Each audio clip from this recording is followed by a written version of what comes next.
Our next story tonight is one you will not soon forget. It raises serious questions about the quality of medical care the military is giving the brave men and women who put their lives on the line for us. It's the story of how one young Marine was treated, and we think a story that's really important for you to see. Our national correspondent Byron Pitts is here with more. Byron? Katie, this is a story about one Marine who served his country with honor. One Marine, one family. What happened to them has happened before.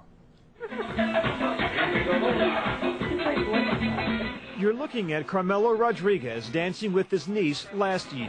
She don't care, she's loving it. By all accounts, this 29-year-old loved life, his family, and the Marine Corps. An artist, a part-time actor. Here he is with actress Katie Holmes in a scene from the TV series Dawson's Creek. And this is Sergeant Rodriguez with his Marine buddies in Iraq in 2005. A fit, gung-ho platoon leader. It's not fair. This was Sergeant Rodriguez when I met him. That once buff physique whittled down to less than 80 pounds in 18 months by stage 4 melanoma. Surrounded by family, his 7-year-old son holding his hand. It was the sergeant's idea we meet. When Sergeant Rodriguez was in Iraq, military doctors, he says, misdiagnosed his skin cancer. They called it a wart.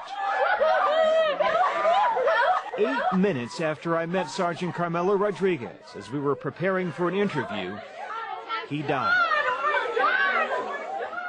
At his family's insistence, we stayed. With his body in the next room, we sat down with his relatives. Why have us here for such a painful moment for your family? This was his wishes, to have this known, because he don't want no other soldier to fight for his country and go through what he had to go through and be neglected. He said, don't let this just be it. Don't let this be it. Fight. That's what we're doing. We're going to fight for him. Their fight is over what's known as the Farage Doctrine, a 1950 Supreme Court ruling that bars active duty military personnel and their families from suing the federal government for injuries incidental to their service. In other words, unlike every other U.S. citizen, people in the military cannot sue the federal government for medical malpractice. You use the word neglected. Explain. When he enlisted in 1997 for his initial medical checkup, or I mean physical, the doctor documented that he had melanoma, but never told him or never had anybody follow up on it. And that was back in 97. If we would have known that in 97, he'd still be with us. Here's that medical report. The doctor notes skin as abnormal. In further details, he describes it as melanoma on the right buttocks. There's no recommendation for further treatment. 8 years pass. Sergeant Rodriguez is in Iraq. If a birthmark is about that big and about that, it has a raise like that and pussing, just to let it go and say that it's a wart? Who does that? How does that happen? I just don't understand it. It's not right. It's not right. 29 years old. You know, and all his life is good, never into drugs, never into partying, never served his country faithful, served the Lord faithfully, and he held on positive because he's a soldier, he's a warrior, he's a Marine, he fought for his country and also for his family. According to a veterans group that tracks soldiers who are misdiagnosed, there are hundreds of cases across the country. 25-year-old Air Force Staff Sergeant Dean Patrick Witt was one of them. Witt's family says his appendicitis was repeatedly misdiagnosed. After emergency surgery, Witt ended up brain dead. He later died. Military law expert Eugene Fidel. You talk to military families who believe they have a malpractice case against the military, and you tell them what? It's very, very difficult when I get these calls, and I get these calls repeatedly over the course of the year.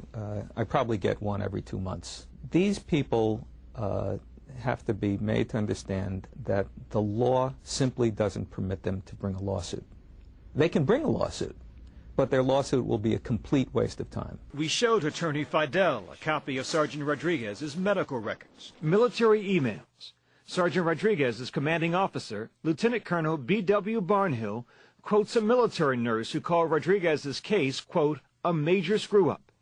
He should have been immediately seen and the wart removed, and we may not have gotten to where we are now. When he was in Iraq, and the doctor says, have someone look at it when you get back to the States in 5 months. If a member of my family had a comparable condition myself, and somebody said, I'm sorry, no one can see you for 5 months, I'd fire the doctor. He didn't have that option. No, he didn't. I hope members of Congress are watching this show. Because? The law has got to change. What's the military's response? I'm not prepared to discuss the Ferries Doctrine today. 3 weeks after our initial request, the Pentagon granted an interview with Navy Captain William Roberts, medical officer of the Marine Corps. But Captain Roberts wouldn't discuss the Ferries Doctrine or Sergeant Rodriguez's case, saying it was under investigation. As for how many cases, like the sergeant's, I do not have those numbers at all. Because those numbers don't exist, or you can't provide them? I certainly don't know them. If Carmelo Rodriguez was a civilian, his family would have the right to seek damages. I am sorry, but I can't comment on the legality of that type of redress. But for the Rodriguez family, the best they can hope for is a final report. They will get a final report if they ask for it. Because he was a Marine, Sergeant Carmelo Rodriguez received a military funeral. But it was an honor his family paid for. As it turns out, Rodriguez was forced into retirement due to his illness. Since he was retired, the military was no longer obligated to pay for his funeral. His son, Carmelo Rodriguez IV, was shown the gratitude of a grateful nation, an American flag, and 55% of his father's benefits. And for those who say when those young men and women sign that line saying, I turn my life over to the U.S. military, they willingly give up some of those rights. George Washington said that when a person puts on the uniform, he does not cease being a citizen. Carmelo Rodriguez was a citizen, and to his family and friends, He's so cute, Poppy. he was so much more. Byron, that is so heartbreaking when you see a young man like that, so vibrant and courageous. Oh, yeah. Not to mention that other young man you mentioned in the piece. What happened to this doctor who apparently knew that he had melanoma but never communicated it to him? Sure. Well, we sought him out, unable to reach him. The military wouldn't make him available. Not only did he not tell Carmelo Rodriguez, that information apparently was never passed along in his medical report. So when he went to the doctor in Iraq, no one knew, or at least no one checked his original medical exam. It's really outrageous, isn't it? A lot of people we talk to inside the military say, quite frankly, they're not surprised. They've heard about these kinds of cases over the years. And people I've talked to inside the service and outside the service say it's time for the